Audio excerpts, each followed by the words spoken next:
in life. We live and learn from our mistakes. The deepest cuts I give our faith. Now I believe there comes a time when everything just falls in line. We live and learn from our mistakes. The deepest cuts I give our faith. Now I believe there comes a time when everything just falls in line. We live and learn from our mistakes. The deepest cuts are healed by faith. Now I believe. Oh, fire up. Oh, fire up. Oh, fire up. Oh, fire up, fire up, fire up. Now I believe there comes a time when everything just falls in line. We live and learn from our mistakes. The deepest cuts are healed by faith.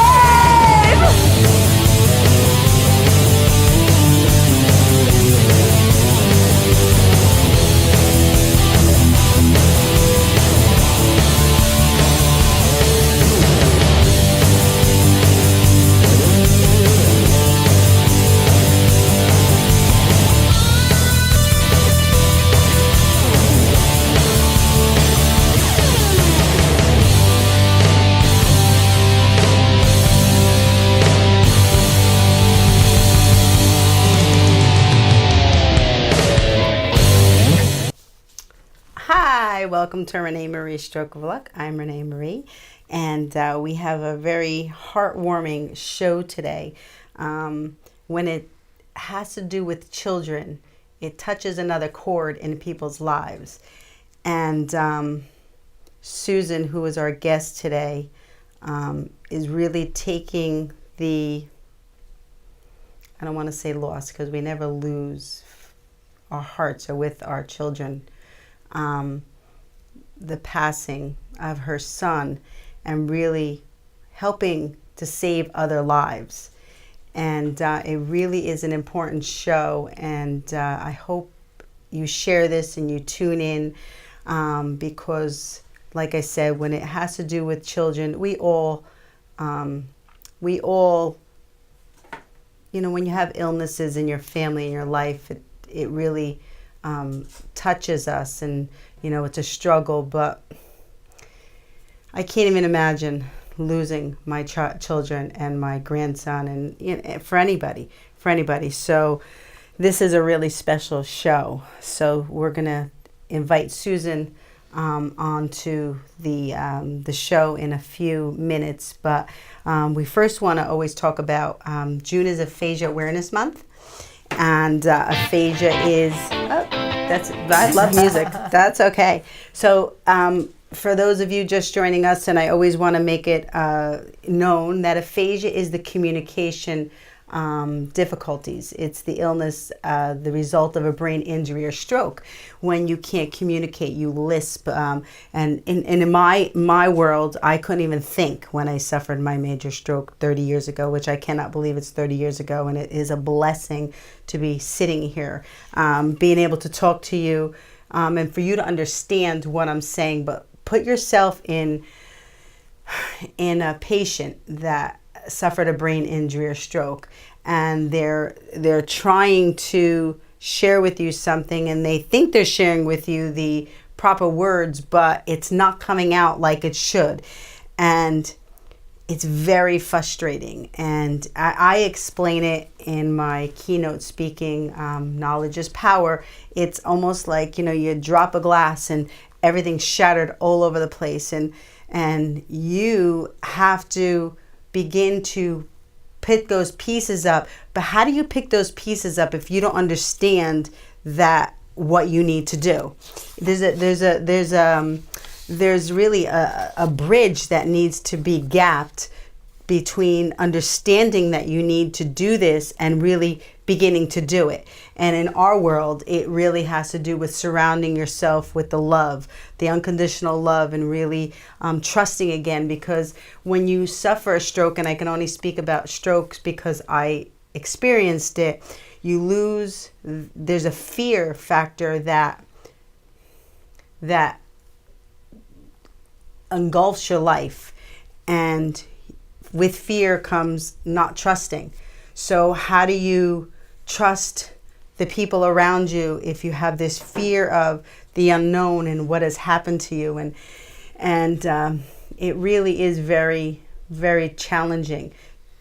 But I am blessed to have been surrounded with love, and that's why I'm be able to sit here today. So I want those, if you could share this with somebody, I said this last week, but a coach of mine, Barbara Stewart, had Facebooked me, and she said, I saw an aphasia sign, and I knew what it was because of your organization. So, we want to bring forth what aphasia is.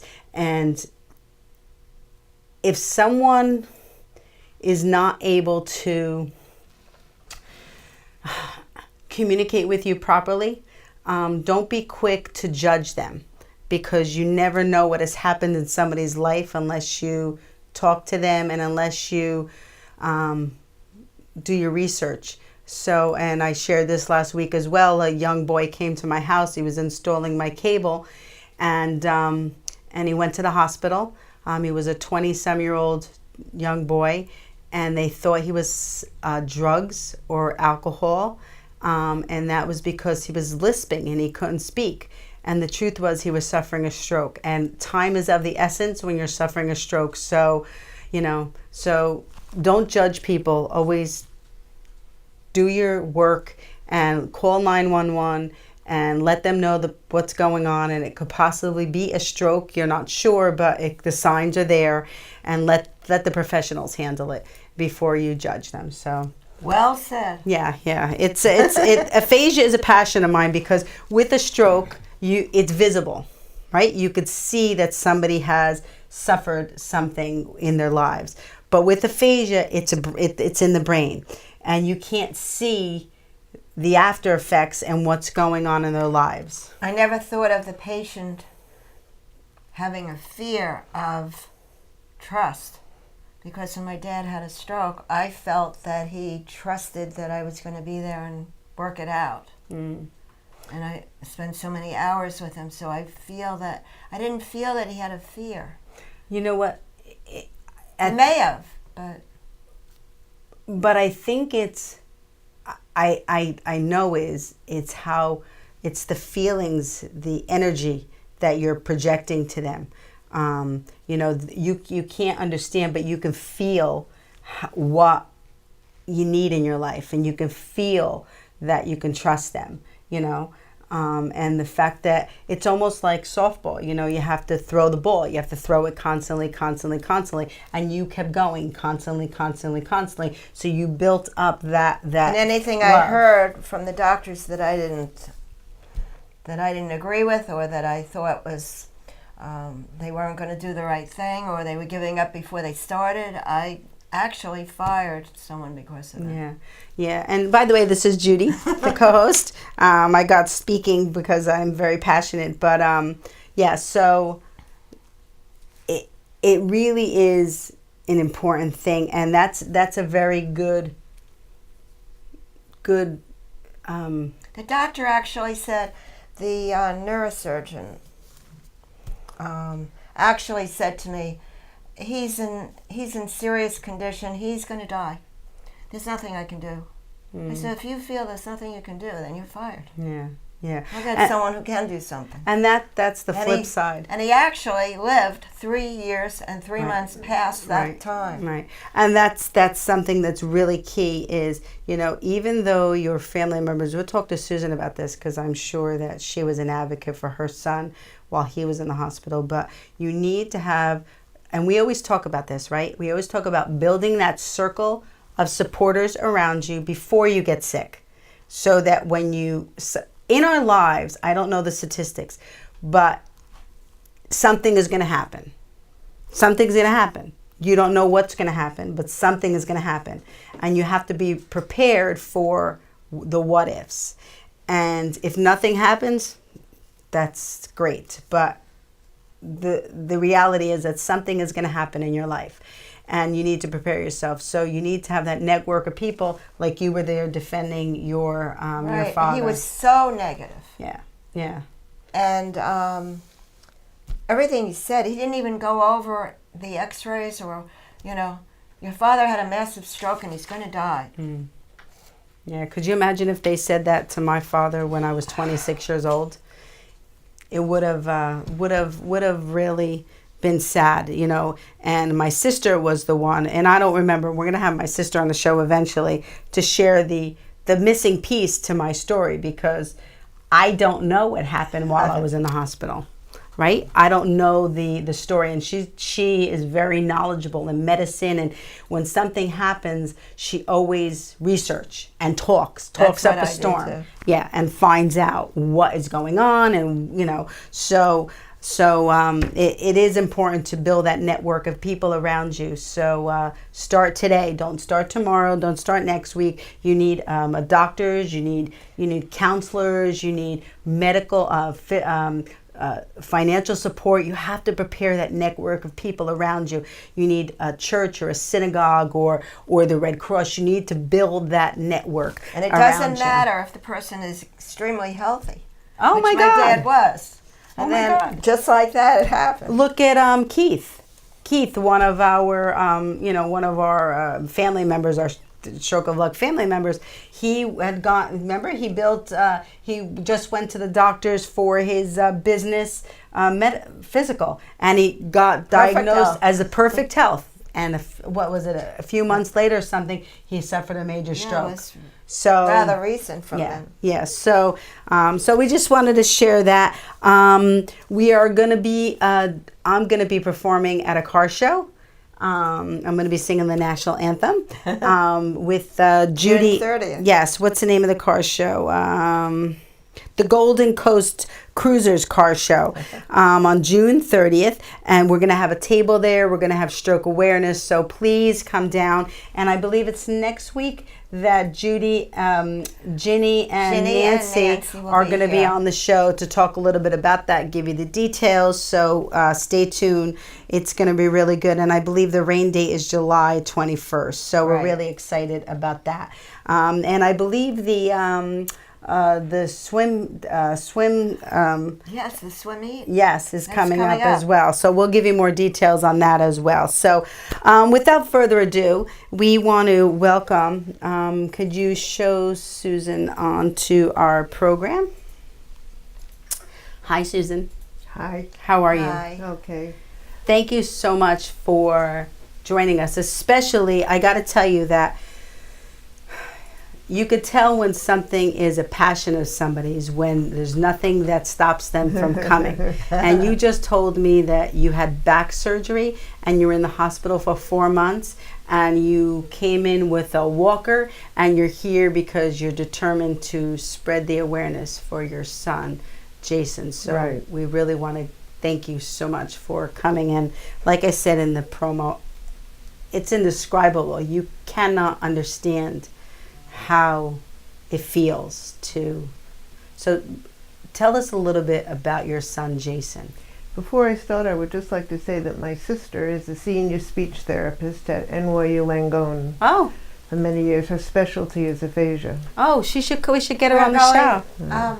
Give me the contact information. Yeah, she's written papers and all. That's, it's ironic that of today of all days you said this. I don't believe it's ironic. I believe God has a plan. I agree. And timing is everything. That's right. And, it's just, so we'd love for her to come on the show, and you could, if you can, come back with her, that would be awesome. That would be beautiful. So, but if you want me to talk about my son a little bit. I think, tell us a little bit about your son first. We want to hear a little bit about him and, what his life was like, He really lived quite a charmed life. He was tall, handsome, and very bright. When he was in 8 years old, the school, we lived in Manhasset, and the school at Shelter Rock came to us and said, we're starting a program for gifted and talented children. And he would be going to St. John's once a week on a Saturday to meet other children from around the Northeast. Would I like to have him involved in it? And I did, because he was such a bright boy. And he continued. He was in all honors. and he had already gone to Princeton and was accepted early admission. Wow. He wanted to be an optical physicist. What's that? What's an optical It's physicist? he wanted to design an eye that could be connected to the brain to give Wow. people sight. This was his Wow. his passion. He also built rockets, and we would go out to our house in the Hamptons, and he'd shoot them off. Wow. He did that, but he also started with computers when it was first involved, when they were very big ones, and he became involved with that. He and a friend at Manhasset High School built a program that the children in 5th grade would use.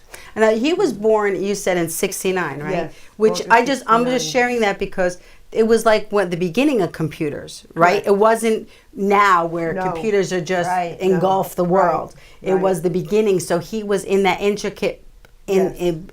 inception of That's computers. And we had a friend who was the publisher of PC Magazine, so he would give he would give Jason all of his new magazines and all. And I'll tell you a funny story. We were in the optical business at the time. We started and owned Gruen Optica in Manhattan. Wow. And a friend of mine owned Viva Optique, and he invited us to see his new place in New Jersey. And he said, bring Jason, who was 12 at the time, and while we're looking around, he can have a new computer system, and he could try to get it, play on it. So at the end of our visit, Jason said to Harvey, I was able to get into your whole computer system. And Harvey turned white, and he said, what are you talking about? I have a whole company.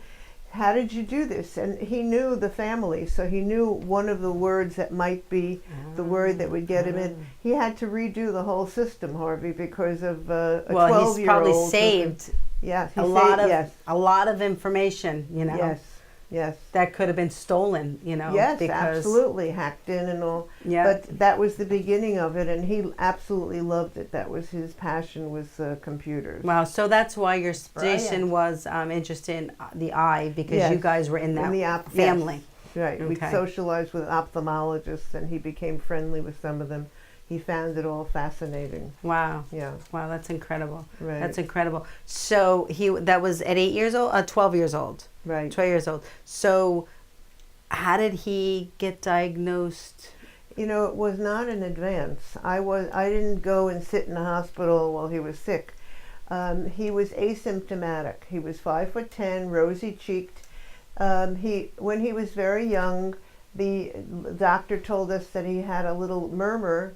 He was 4 years old, and nothing to worry about. Maybe it would keep him out of the army.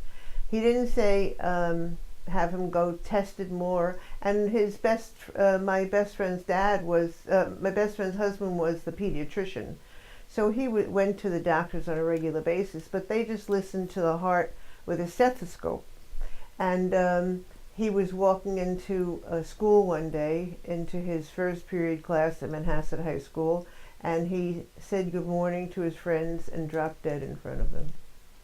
He just collapsed.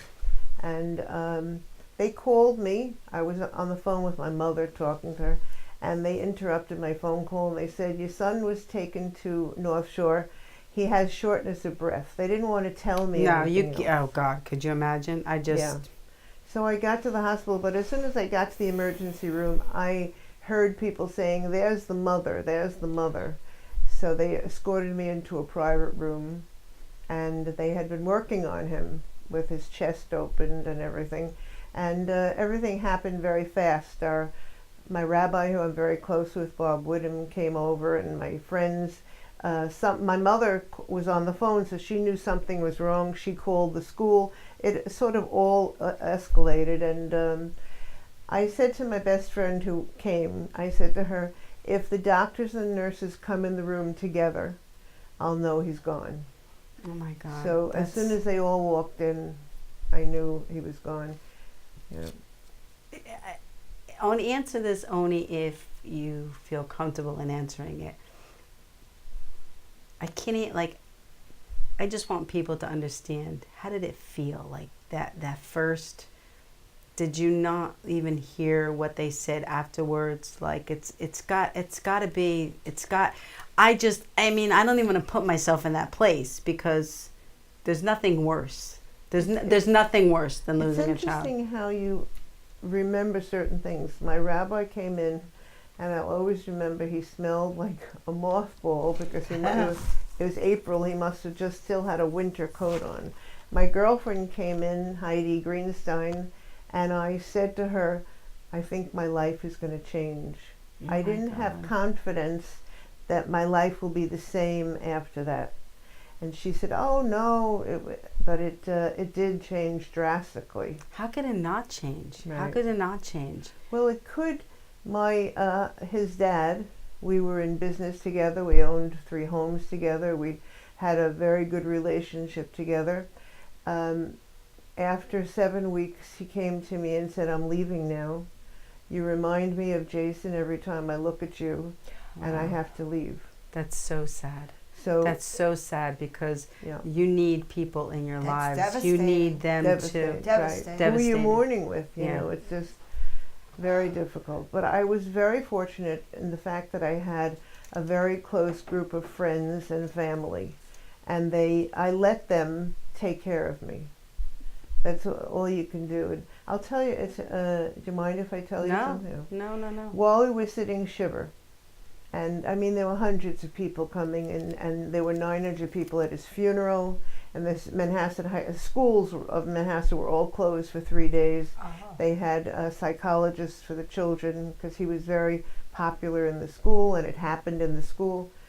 So one day we were sitting and shiver in the afternoon, and a man came over with a box of cookies, and my friends were all taking care of me, and they said, there's a man here who wants to speak to you. They took his card. He was a detective with the local police station in Manhasset. So I said, okay, and he said he would like to talk to me alone. So we went and we sat down. Of course, my friend Heidi came with me. And he said 2 years previously, his son was in Syracuse University, and he collapsed and died. And they did an autopsy, and he died of the same thing that Jason died of. And he said his wife hasn't left the house. She sits in a rocking chair all day, and she won't do anything. What can I do to help him is what he wanted. And we talked for a little while. But to tell you the truth, when he left, I said to myself, I don't want to be that lady who sits in the rocking chair for the rest of my life. Right. And that sort of motivated me to know I had to do something to go on, to save. Actually, selfishly, I wanted you to look at me and see Jason. Right. That was my first motivation. His Right. life should I never... could understand that. Right.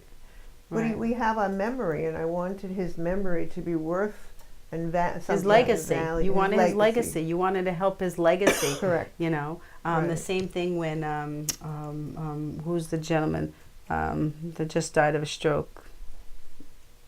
Oh, the 52-year-old? Yes. Yeah. Luke Perry. Perry. Sorry, Oh, I couldn't yes, think. yes. But when Luke Perry passed, I said that on the show, that without knowledge, his legacy, he was a wonderful individual, a great actor, but his legacy is going to be making people aware that strokes can happen at Correct. any age.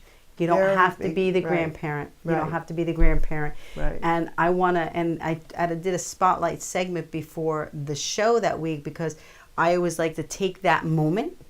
You need to capture that moment and, Yep. and make people aware Yep. that this is, do you get the message yet? That Yeah. was my like, do you get the message Yeah. that, you know, and 80% of strokes can be prevented. So, you know, so I understand, you know, you wanted to keep his legacy alive. Right. You know, Right. What was the diagnosis? I know it had to do with the heart, but what Yes. was the actual diagnosis? It's called IHSS cardiomyopathy, idiopathic hypertrophic subaortic stenosis. Some of it means they're not sure how it happened, and cardiomyopathy is a buildup of muscle around the septum of the heart. And that's really what happens. Is the septum of the heart is where your electrical impulses go through, and it keeps your heart going. And if you have cardiomyopathy, it builds muscle, and then the impulses can't get through. So that's really what happened. If somebody finds out soon enough, they could have surgery to clean the area out. And it's interesting because if you're above 35 and above, the odds of you dying of this condition are very low. It's the teenagers, it's the people under 35. And why is that? I really don't know. Now, if he had more than a general examination, you think they would have found it? That's one of the things that I have been doing as part of the Jason Gruen Foundation.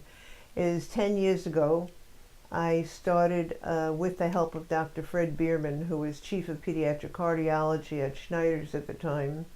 He was a good friend, and I said, something should have been done. You take your child to the doctor for their checkup around 7th grade, and all the doctor does is listen with a stethoscope. It's not nothing enough. else. So we started a program where we fund children's schools where they can go and have an echocardiogram, and now we also include an electrocardiogram. And we have screened almost 3,000 children, and we have saved the lives of 8,600. Wow. And that's got to be the same thing as, you know, thinking your grandparents suffer a stroke.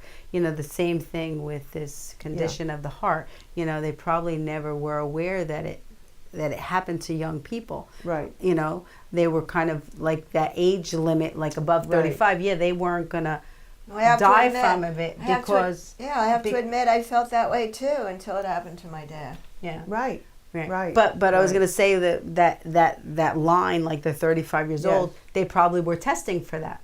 Yes. So that probably saved their lives. Exactly. So that's why your organization, tell us a little bit about your organization, the Jason, what is it called? The Jason Gruen. Well, if you go on, if you want to get to a website, it's the jasongruenfoundation.org. Yes, and could you put the photo up, Jim, of, because I have the photo. Thank you. You're welcome. Well, what happened is I was in his closet taking his clothes out for that I was going to bury him in, which is the worst thing a parent can have to go through. Oh, it my breaks God. you up. My soul is not the same. And so at that point, I said, I have to do something. And what happened is we were the opticians for the New York Knickerbockers. Al Bianchi was the general manager at the time. And he came to us and said, what can I do? I need to do something. And then most of our friends and family said the same thing. So I spoke to my friend who was an attorney. He said, well, we can make this into an organization and then people will decide what to do. We knew that we wanted to do research in the field of pediatric cardiology. And then we could decide once we've accumulated money what to do. So the first thing it took about a year. The first thing that we did is Deborah Hospital in Browns Mills, New Jersey. It's a heart and lung hospital. Yes. They came. I went to they do a Halloween fundraiser, and I went to one. Oh, okay. Yes. So they, once you've started a foundation, people hear of it within the organizations, and they called us and they said, there's a doctor there who wants to specialize in cardiomyopathy and sudden death in young children, and she needs funding. Would you be interested? So that was the first thing we did. We funded this research grant. We sent another doctor to Italy. Interesting enough, Italy is the only country in the world that screens their teenagers for cardiac abnormalities as part of their screening for school. Wow. So they did the convention there, and so we kept going with that. And then we got a phone call from Dr. Welton Gersony, who is chief of pediatric cardiology at Columbia. And he said, would you come to my office? And he showed us, he said, there's a hole in the floor, or in the ground, on 168th Street and Washington Avenue and Broadway, where Columbia Presbyterian is. And we would like to put a children's heart center in this place. And if you come aboard, I can get 3 other organizations to come with you. Wow. And we did. We designed and built the Children's Heart Center at Columbia. That's incredible. Now, do they do any pre-testing for children as well? Is that where you do your pre-testing? No, we work with Cohen's Children's Hospital, which was Schneider's. Mhm. So the doctor who's now there, Fred Bierman, was the doctor who was there. He came from Columbia and became chief of pediatric cardiology. So we worked with him, and now we have Reuben Cooper, who came from New York Presbyterian, and he's chief. So our machinery resides at Cohen's, and it's portable. It's not a full test. You know, they go and they get small tests, and then if there's a problem, like we did the testing 3 weeks ago, and we now have an ancillary building on Marcus Avenue where the pediatric cardiology department is. Wow. So they come there, and 2 boys, you know, I always think, well, we won't find somebody this time. But 2 boys over that weekend were diagnosed, and they had, Monday morning, they had to be at the hospital to have full testing. Wow. And these children wouldn't know. Boys seem to be more prone to this than girls. I want to ask you a question. Prior to his going to school that day, in the weeks before, or even 2 or 3 days before, that morning, did he complain about not feeling well? Nothing. We went, it was spring break. We went with a group of friends to the Concord Hotel for the week. It was Passover and all. Ironically, he met a girl, and she was from Brooklyn, and she had invited him to be her date for her Sweet 16 the following couple of weeks later. He had his first serious kiss. He had the most wonderful time. This was the weekend, and then Tuesday morning is when he died. Oh my. And I had to call this girl hard. Oh my gosh. Yeah, right. It's So there's indescribable. no symptoms before. No, he was on the wrestling team. He wasn't a major athlete. My youngest son is a very big athlete. So he wasn't, but at the same time, he did have to have certain, tests, not tests, but he had to go to the doctor to be approved to do wrestling, but they don't go any further with it. Stethoscope, that's it. So what is what age do you recommend having that test? Well, it's not me. The medical community is, we say 8th grade, and that seems to be we did do some 9th graders because one of the school systems wanted it to be complete. But 8th grade, you know, one of the reasons 8th grade, first of all, they're still controlled by their parent.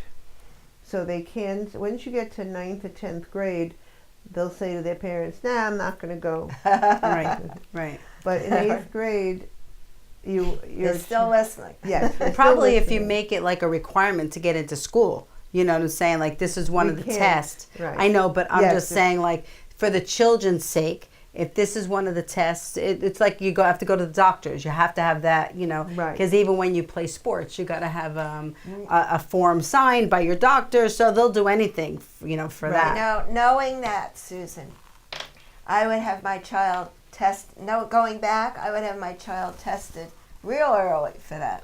So this is Because we don't know this. This is an interesting story. I'm very, may I say people's names in this show? Yes, Okay. absolutely. I'm very good friends with Erin King Sweeney. And last night we were together, and there was an event, and the money was being raised for the Hewlett House, Jerry Barish's Hewlett House.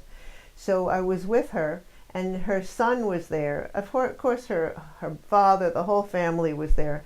And she said, I want you to meet the lady who's the reason you had this test.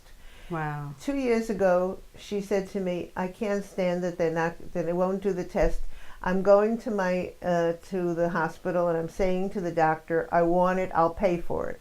Right. She said, I'll spend money on shoes for myself. Right. We spend money on things that are not important Right, material yeah. things. Yeah. And, And we they should wouldn't spend it on health. Right, they didn't cover it. She said, I don't care. She had all 3 children tested with the simple echo and an EKG. They were all fine.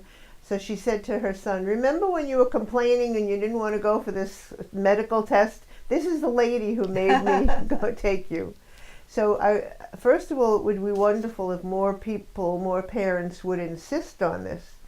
But one of the things I've been talking to my state senator about, I would like to see every pediatrician have one of these simple EKG machines in their office. Oh. Start with I agree. something. My internist has one in his, but that's an adult. Adult. Right. So that would be. I'm not talking about no, adults. no, Yeah. I'm saying, but that Right. that's a no-brainer, You would think. right? That's a no-brainer if you're going to save a child's life.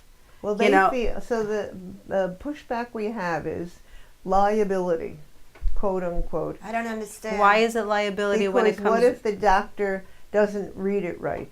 They're not trained as a cardiologist. So I said to them, well, send a strip. There are companies who will read it. You must have a friend who's a pediatric cardiologist. Have him charge a certain amount to read it. Yeah. You can do it on the phone. You can Right, send it over. right. They have the machine. The machine itself is not expensive to rent, but they don't. We're having a difficult time from the pediatricians, and it's very sad. Nobody that wants. just doesn't make How that about to bringing me. a Like child- there's no question. Like there's You there's would no think so. there's no but like there's no question. You know, we gotta push to have that done, because you know what'll I don't want, but this particular illness has to happen to somebody in the pediatric person in the pediatric doctor, whatever, Yeah. to really Before they wake understand up. the Right, importance. right. Because once that happens, and it's so sad that it has to get to that point. Right. It's so sad that it has to get to that Right. point. So maybe parents should bring their child to a heart doctor and just have Well, they them won't check. they won't do that.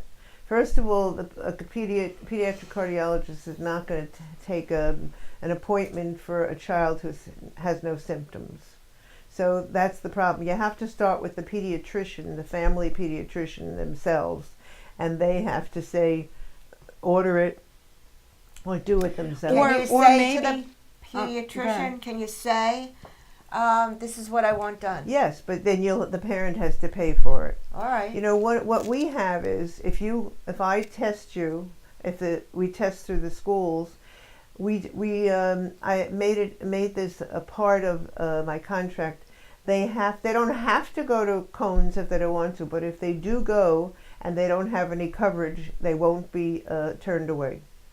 So every child can be taken care of, and that was one of my important parts of it. I agree. And but we're so caught up with the money and the prices know. of things I know. that it's very sad. But that would save a lot of children's lives. Yeah. And I met recently with the chief of pediatric cardiology from Philadelphia Children's Hospital, a lovely lady who specializes in sudden death. Mm. And it's very difficult because a lot of it is numbers. If I figure out I need 7 point so-and-so amount of children who have died as a result of it, and they won't talk to you as Statistics. much. You know, I say to them, look at my child.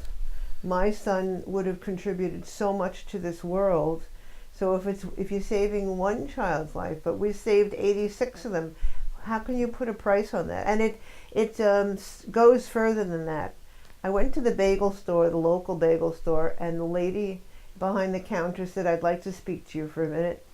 And when we do the screenings, I have bagels brought over. Right. Right. Right. So this lady works there, and she read the article about what happened about a local girl who was diagnosed with the same thing as my son and everything.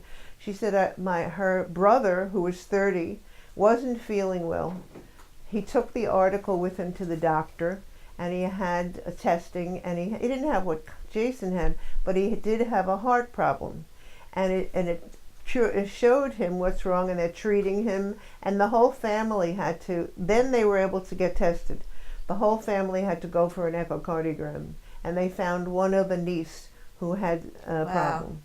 So Wow. it has Very a life important. of its own. Yes, yeah. It's like nowadays they test children's backs, and or in the school system. I didn't know that. Yes, they Yes, do. the spine. The Yeah, spine. I've done when I was in school. They I did don't that. They would remember that at they would all. make you bend over. They check, Right. to see if They you. never did that Yeah. for us. No. Yeah. See, in my age group, they didn't, Yeah. and it would have if they would have picked up what I had at that time, and it would have made a huge difference in my life.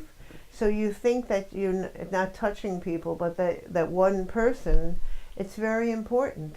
And it's a shame that how come Italy can do this for all their children and all their teenagers, and it has nothing to do with athletics.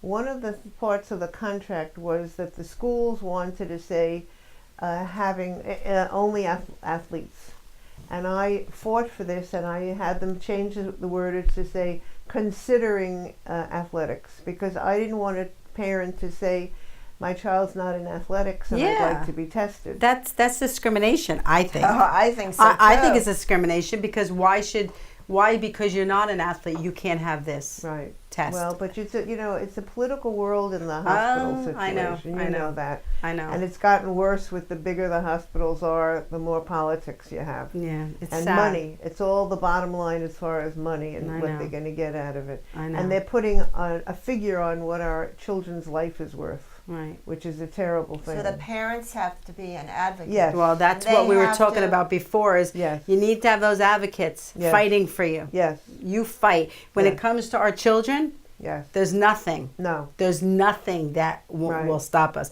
I mean, I'm kind. I do what I got to do. But when it comes to my kids, my daughter was in Yes, the hospital I just know. recently. Oh. When was it? 2 years ago? I think Last so. year? 2 years ago? I don't even remember. And she wasn't feeling well. And she finally came to me one night and said, the Saturday before Judy's 25th Before- yeah, anniversary. we were going to, we did renew our vows after 25 Oh, years. nice. And Renee was invited, but this happened. So she said she just came out. She just wasn't feeling well, and she came by me, and we thought it was her asthma because she has asthma, and sometimes she Which needs daughter treatment. are we talking Samantha. about? Samantha. Sometimes she needs asthma treatment. Yeah. Nebulizers. We didn't have a nebulizer, so she was doing a puffer. It didn't work. So to make a long story short, we go to the hospital. She needs two. I knew exactly. She needs 2 treatments. She needs this. She needs that. And it didn't work. And Oh. and all of a sudden they came in. They were starting to ask questions. Well, they said, let's just do an X-ray of your chest, and she had clots Oh, I'm so sorry. in Oh, her wow. chest. Wow. And She could have died from that. Oh my God. and but what I wanted to tell you was, I'm usually like cool-headed, but I was Right. like, That's this. what you have to do. This, Right. when it comes to our children, Right. where there's nothing's going to stop us No. from. Well, that was one of the things that Dr. Cooper had talked about. I was chosen from the National Association of Realtors to the Good Neighbor Award. There's only 180 realtors that have ever been chosen in 20 years, and we have 1.3 members. Wow. I'm the only one from New York ever. Wow. So it was a tremendous honor. We went to Orlando. Colin Powell was there to give the award. It was very exciting. But one of the things and they interviewed Dr. Cooper, and one of the things he said is that this is continuing because of my, keeping it going. But it's very difficult when it's personal, like with your child. I'll go home from something and after the screenings, wonderful, we saved 2 lives, everything's wonderful, I'll have a good cry. Because I it understand. really, but somebody needs to be an advocate. If it wasn't for me, I think this thing wouldn't have gone this far. If it wasn't for Jason, Correct. if it wasn't for your son, and you're Yes. keeping his legacy alive you're through all absolutely these, right. he saved all these Yes. children. You're You're just doing the work absolutely- here on yes. Earth. You're you know. absolutely right. And he's Yes. very proud of you. He's Yes. looking down and he's very proud of you. Yeah. Thank you. But I do want to, before I forget, because I go on rampages and I forget. One of the, I don't know if they've ever thought of this, but maybe a pediatrician could specialize in these specific tests. So they don't have to be a regular pediatrician. They could be an outsource So for. a year and a half ago, this nice young doctor came to me. He was at Winthrop, and he wanted to specialize in cardiomyopathy. And they didn't have a program at Winthrop. So they asked me, the hospitals work in a certain way. They take you to lunch, they take you to dinner. They spend all that money on Yes. that. They the need best, the the equipment. best restaurants and all that kind of stuff. Spend it on the kids. Right, and I'll say to them, you can meet me for a cup of coffee, but no, this is their plan. And I said, it was myself and then 2 other organizations, and they said, this doctor said, yes, let's go forward with it. And then I didn't hear from him, and I called my sister, and who knows the politics of the hospitals, and I said, I wonder what happened. She said, right now you can't. I'm going to tell you to sit back, but NYU is buying Winthrop. So there's so much politics going on. I know. And this nice young doctor moved, and he went up to Westchester and is working with Westchester Medical Center, because when NYU came in, they didn't want to fund his laboratory and all of his work. So he's working up there. And I thought that was such a sad set of circumstances. And you can't follow him up to Westchester? They can't do it in Westchester? I'm not sure. That's what he was working on everything, and my friend Fred Bierman is there also. So they have to work out their formula of what they're going to do before I come in. So we're waiting, and waiting with hospitals is really waiting. I know. I probably won't know anything till September. Wow. Yeah, So because we it's just- summer. Yeah. Yeah. Right. Yeah. So I wouldn't mind. It's New York. As long as I stay in New York State, I'm happy. Yeah. Right, Yeah. right. Yeah. I mean, one of our, Judy and I was talking about our vision of having our legacy. We really want to have a center, so stroke and aphasia patients could walk through the door Right. and have the recovery that they need, because it is ongoing. Yes. Once you suffer a stroke, it's not like you can go back to your old life. No. Some of us are. Well, look at you, though. You're a perfect example of you. Yes, you can. Yeah, yes, you can, but some of us don't. And I mean, I have to care for myself, especially when I get tired. That's when people start to see, like, what's wrong with her, because I trip and, and it's who I am. It's not, but some of the families that I visited in hospitals and in recovery centers, they don't have the blessing to be at the place I am. Yes. Some are in beds for the rest of their life, some Yes. in wheelchairs, some can walk, some use walkers. Some can't speak. Right, some But you can't give speak. them hope. But I do give them Yes. hope. But we want to have a center Yes. that is, you can come into this, and when they walk through the door, it's almost like the, I don't know if you ever heard the Maywood Adler Aphasia Center Yes. in Maywood, New Jersey. Yes. That Elaine Adler has built this around the world, in Israel as well. She built centers, and she does an incredible job. But when I went there to perform, when you walk through the door, you could just feel the love. You could Yes. just feel Right. the love. So I know there's places for aphasia patients, but we want the same kind of center for a stroke patient to be able to walk through the door. So not just aphasia, but all Yeah. forms of stroke. Yeah, because like I said, Elaine Adler has built that for Yes. aphasia patients, but we want to build it for stroke patients so that, you can walk through the door and trust, because Right. you got to build that trust up again. Yes. That nobody's gonna look at you cross-eyed. They're Right. there to support you, cheer you on, Right. build your morale like a support team. That's our vision for our foundation, and one of our mission statements, which I would love to talk to you about, helping, not just your advice and counseling. On like our third mission statement is to help those that their insurance has run out.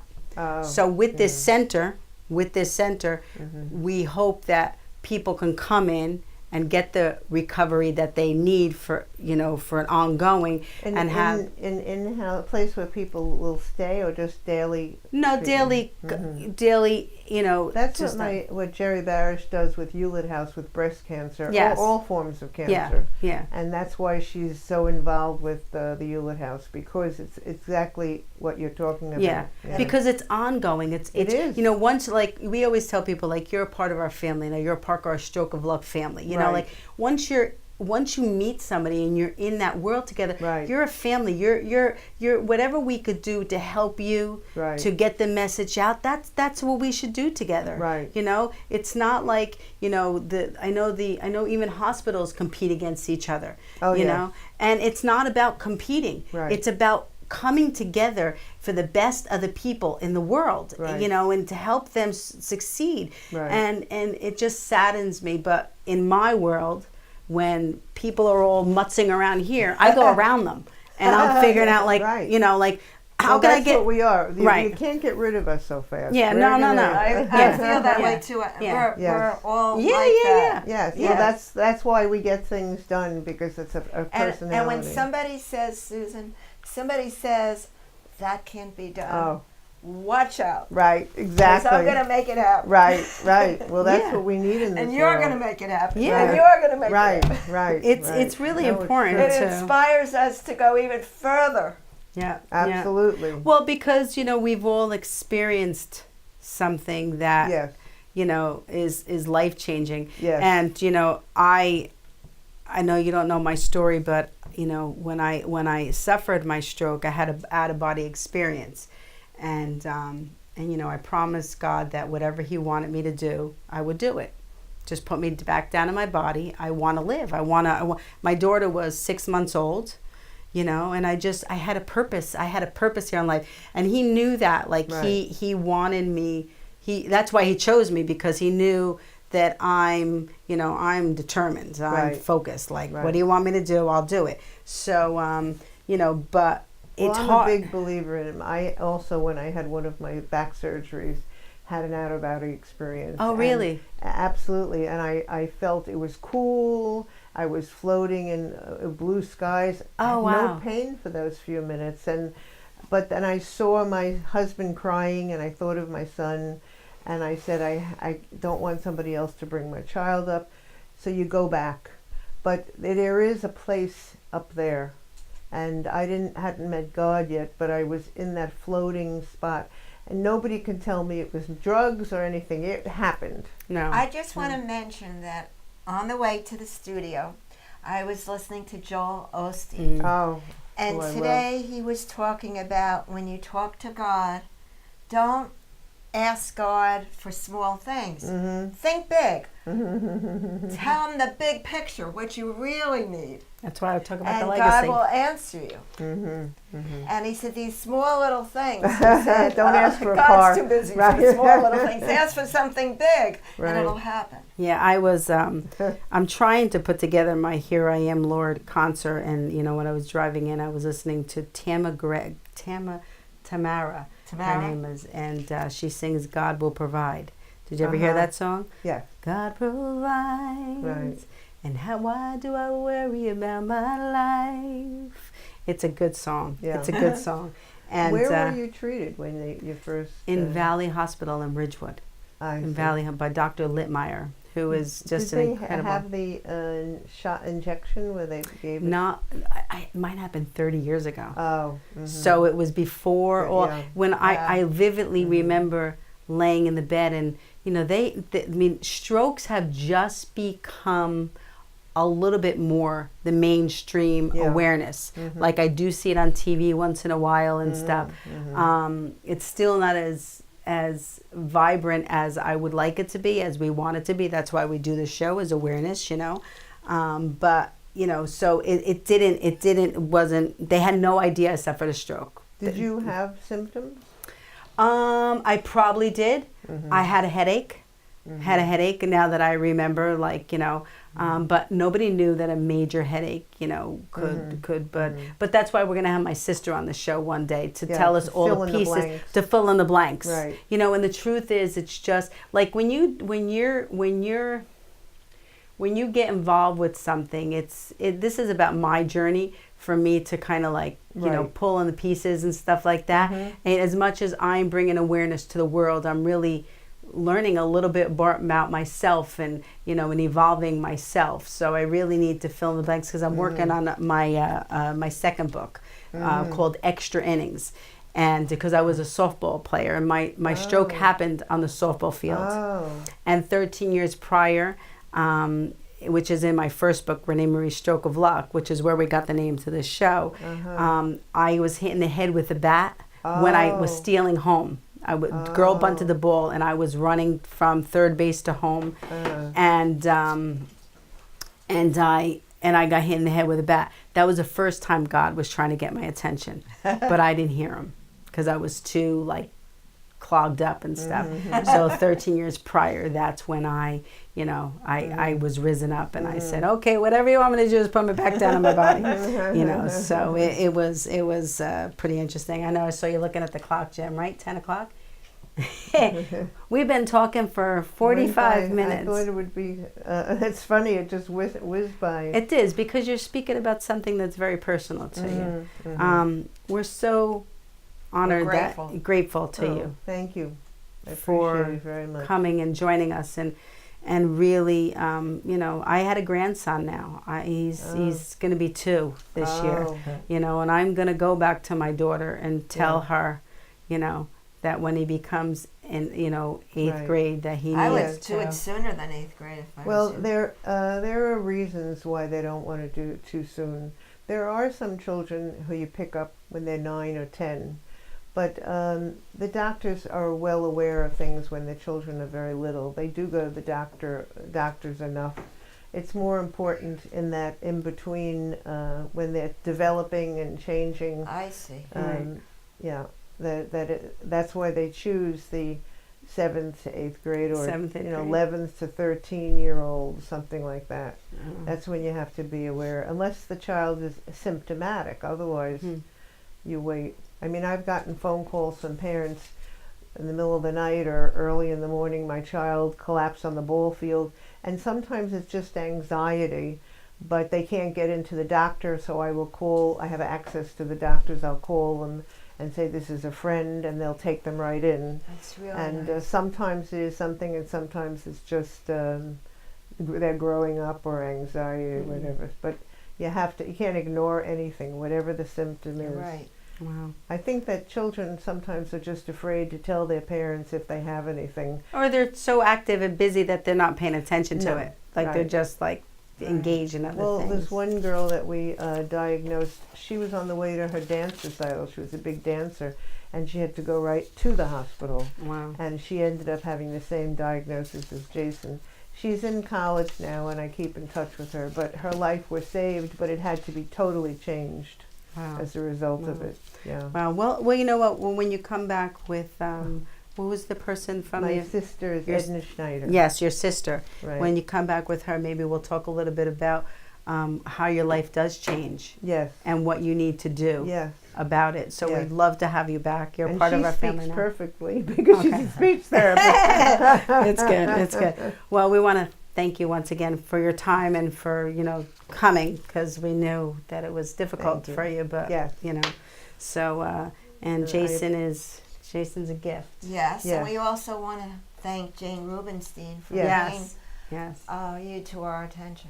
And the American And I know Community. I know her through New York Senior America. Yeah, and I was in just- the class of 2005. Oh, And I was just going to very say, nice. Senior America has been a gift Yes, to us. they are wonderful. You know, the New York Senior America, right? Yeah. So we got to go because I know it's after. Sorry, Jim.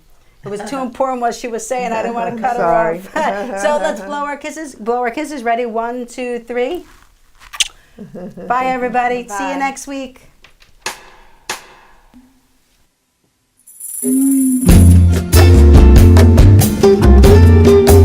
Mi amor, yo no entiendo por qué tú más que nadie sabes qué pasó en toda mi vida. Yo no sé qué tú piensas,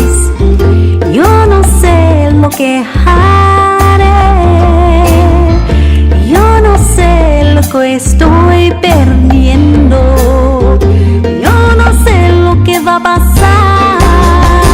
No me puedes escuchar llorar solo sin ti. No me puedes oír llorar. El día que caminaste por la puerta, todas las memorias fueron. Mi corazón está vacío, como si tuviera ayer. No me puedes escuchar llorar solo sin ti. Mi corazón está sufriendo. No me puedes escuchar llorar solo sin ti. No me puedes oír llorar.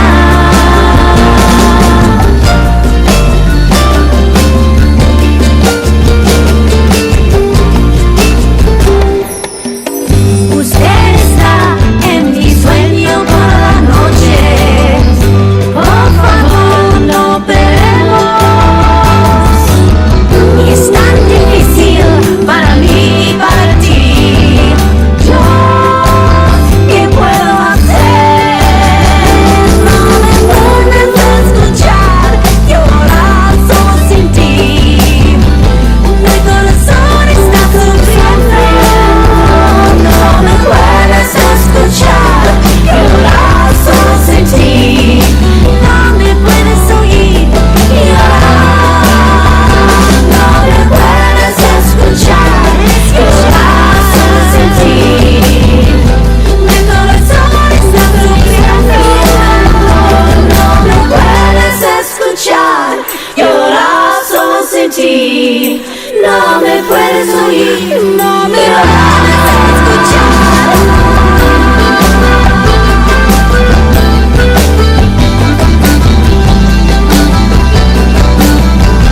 No me puedes escuchar llorar, llorar.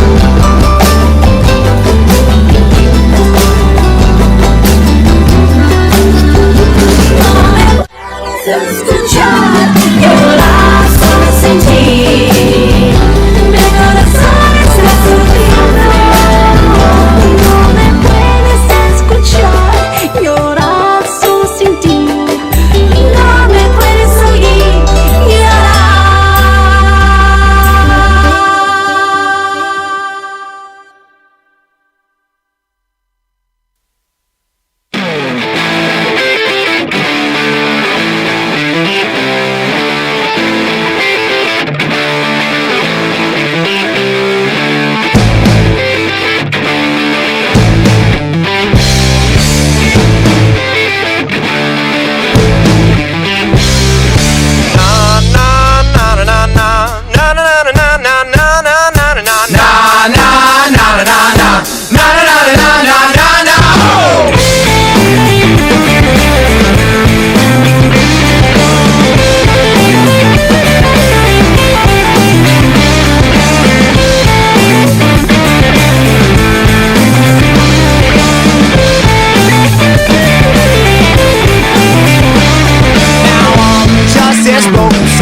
I'm always a giver, but I'm never known.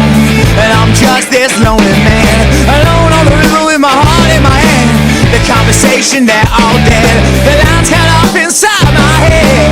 I left here like a broken man, with no idea of where I stand. Oh, my mind clear. Oh, I shed all my tears. Oh, now maybe I was just waiting here while you moved on.